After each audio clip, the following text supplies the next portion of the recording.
नमस्कार विद्यार्थी मित्रांनो, आपण आजच्या व्हिडिओमध्ये अँगल बायसेक्टर थेरम पाहणार आहोत. ओके, बघा स्टेटमेंट काय दिलंय. The bisector of an angle of a triangle divide the side opposite to the angle in the ratio of the remaining side. Okay, तर बघा काय असतं माहितीये का, हा तुमचा ट्रायंगल आहे, ट्रायंगलचं नाव आहे ABC.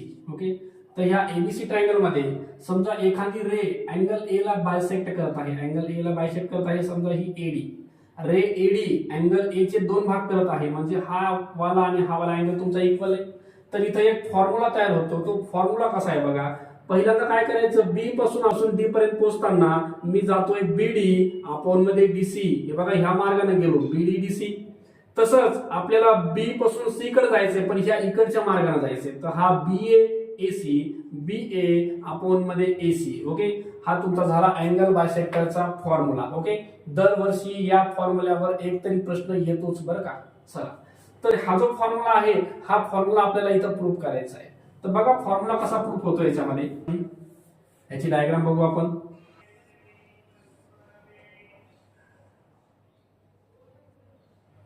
हा झाला एबीसी ट्रायंगल, त्याच्यामध्ये अँगल बी चा हा झाला तुमचा अँगल बायसेक्टर बीडी तुमचा बायसेक्टर आहे, म्हणजे हा वाला अँगल आणि हा वाला अँगल तुमचा सेम राहील. ओके, चला दिलेला भाग तुमचा इथं आपल्याला नोट करायचा आहे. गिवन. ओके, बघा दिले काय, आम्हाला दिसतंय की एक ट्रायंगल एबीसी आहे. इन अ ट्रायंगल एबीसी, एक ट्रायंगल एबीसी आहे. ह्याच्यामध्ये रे बीडी जी आहे का, बीडी ही तुमची बायसेक्टर आहे एबीसी अँगलची. रे बीडी is the bisector of angle ABC. ह्या अँगलची रे बीडी जी आहे का, ती बायसेक्टर आहे, अँगल बायसेक्टर आहे. ओके, चला हा तुमचा गिवन डाटा झाला. टू प्रूव्ह आता तुम्हाला याच्यात प्रूफ काय करायचं बघा. पहिल्यांदा ए पासून सी कडे पोहोचायचं आहे आपल्याला. तर असं म्हणता येईल की एडी अपॉन मध्ये डीसी इज इक्वल टू, आता आपण ह्या मार्गाने गेलो सी कडे. आता दुसरा मार्ग तुम्हाला इकडून जायचा आहे, तर ए बी अपॉन बीसी, तर इकडे येणार आहे ए बी अपॉन मध्ये बीसी. हे स्टेटमेंट तुम्हाला इथं प्रूव्ह करायचंय. त्याच्यानंतर याच्यामध्ये काही कन्स्ट्रक्शन आहे बघा, कन्स्ट्रक्शन. ओके, तर कन्स्ट्रक्शन मध्ये मी काय करतोय, एक लाईन ड्रॉ करतोय जी की बीडी ला पॅरलल आहे. Draw a line parallel to BD. बघा एक लाईन इथून पास करतोय थ्रू सी. ओके, इथं लिहितोय मी draw a line parallel to, बघा parallel to BD through point C. म्हणजे तुमची लाईन निघते कुठून, सी मधून निघते आणि बीडी ला पॅरलल आहे. त्याच्यानंतर आपल्याला एबी ला एक्सटेंड करायचंय, एबी ला पुढे वाढवायचंय आणि एबी तुमचा इंटरसेक्ट होणार आहे त्या लाईनला पॉइंट. समजा पॉइंट घेतला मी इथं एम. ओके, चला एवढंच ड्रॉ करायचं आपल्याला. इथं लिहून घ्या आपलं. एक्सटेंड एबी अँड जॉईन किंवा and intersect new line at a point M. Okay, हा झाला तुमचा कन्स्ट्रक्शनचा भाग. ओके, आता आपल्याला जो प्रूफ करायचा आहे मुद्दा, तो मुद्दा बघा एकदा व्यवस्थित. ओके, आपल्याला हा भाग प्रूफ करायचा आहे. इथं आपल्याला पहिल्यांदा वापरता येतं मेन म्हणजे बेसिक प्रोपोर्शनॅलिटी थेरम.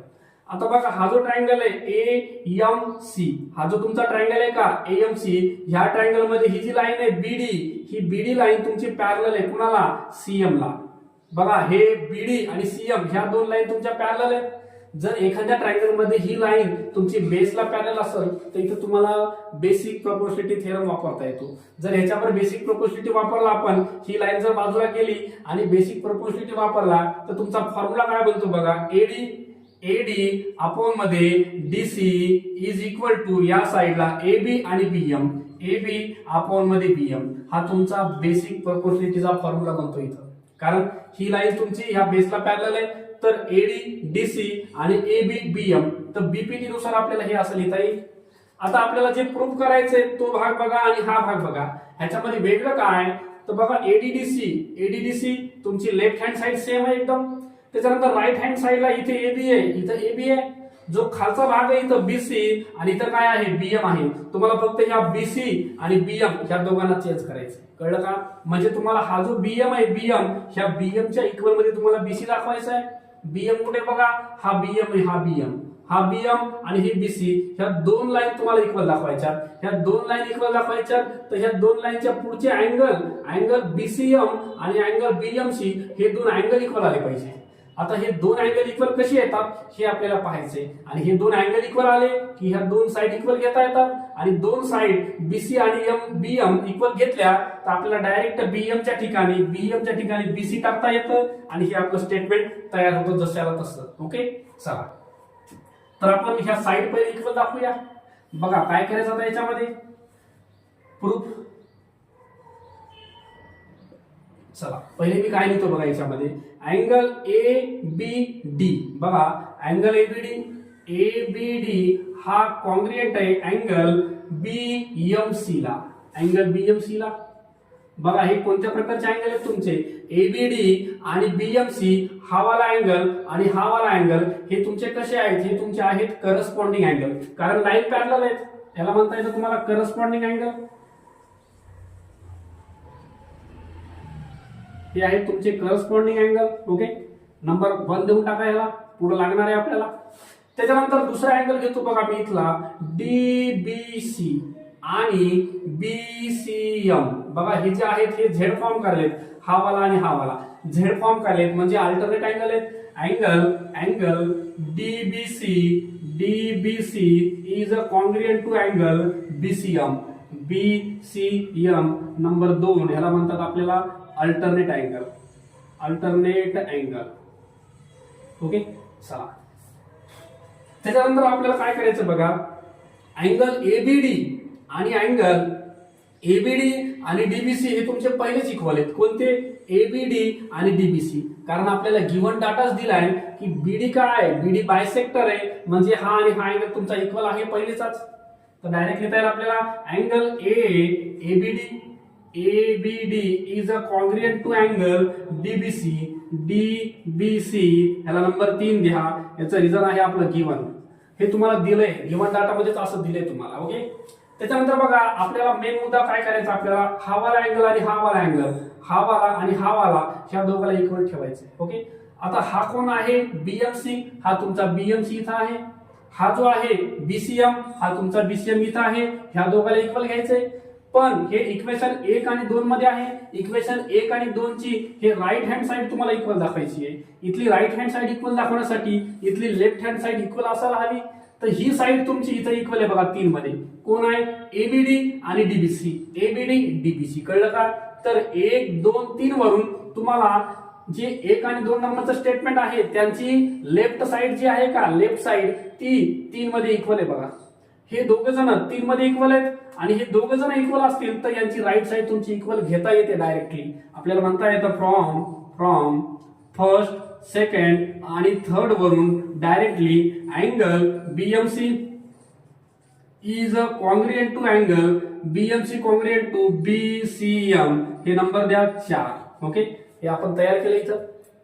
आता आपल्याला काय करायचं बघा, इन अ ट्रायंगल बीसीएम, हा जो ट्रायंगल आहे का बाहेरचा, हा वाला ट्रायंगल बीसीएम मध्ये जर एखाद्या ट्रायंगल मध्ये 2 अँगल इक्वल येत असतील, angle BMC is a congruent to angle BCM. जर एखाद्या ट्रायंगल मध्ये 2 अँगल इक्वल येत असतील तर त्या अँगलच्या समोरच्या साइड आपल्याला इक्वल घेता येतात. तर डायरेक्ट लिहिता येतं therefore side of BC is a congruent to BM. ह्याचं रिझन आहे तुमचं आयझोस्केल ट्रायंगल थेरम. आयझोस्केल इथं नंबर द्यायची गरज नाही, इथं नंबर देऊन टाका नंबर 4. ओके, आयझोस्केल ट्रायंगल थेरम. आयझोस्केल ट्रायंगलच्या थेरमनुसार जर एखाद्या ट्रायंगल मध्ये समोरचे अँगल इक्वल असतील तर त्यांच्या समोरच्या साइड इक्वल घेता येतील. साइड इक्वल असतील तर अँगल इक्वल घेता येतात. ओके, चला बघा याच्या पुढचा भाग आता काय करायचा तर ह्याच्या पुढे जायचं आपल्याला.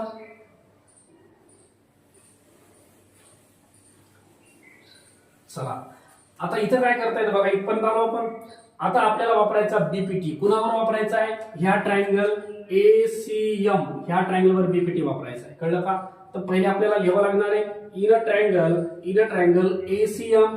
एसीएम ह्या ट्रायंगल मध्ये लाईन बीडी जी आहे का, बीडी इज पॅरलल टू सीएम. हे तुम्हाला पहिले सांगावं लागेल की ह्या ट्रायंगल मध्ये जी एक लाईन आहे सीएम, साइड सीएम ही बीडी ला पॅरलल आहे. मग इथं वापरता येतं आपल्याला डायरेक्ट बीपीटीचा फॉर्म्युला. बीपीटीचा फॉर्म्युला म्हणतो की एडी अपॉन मध्ये DC is equal to AB upon मध्ये बीएम. ओके, रिझन आहे तुमचं बेसिक प्रोपोर्शनॅलिटी थेरम. ओके, चला आता याच्यात काय करायचं माहितीये का आपल्याला, हे एडी जे आहे हे एडी असंच ठेवायचंय, हे डीसी पण असंच ठेवायचंय इक्वल टू, इथं एबी पण असंच ठेवायचंय, फक्त आपल्याला बीएम ची जागा चेंज करायची आहे. बीएम च्या ठिकाणी टाकायचं आपल्याला. बघा बीएम च्या ठिकाणी आपल्याला काय घ्यायचंय, बीसी घ्यायचंय. कळलं का? आपल्याला बीएम ची जागा चेंज करायची आहे. बीएम च्या ठिकाणी आपल्याला बीसी ठेवायचे. ओके, तर बीएम च्या ठिकाणी टाकून द्या इथं बीसी, रिझल्ट टाकून द्या फ्रॉम, आपण हे बनवले 4 मध्ये, फ्रॉम नंबर 4. ओके, तर हे झालं आपला थेरम पूर्ण कंप्लीट. ओके.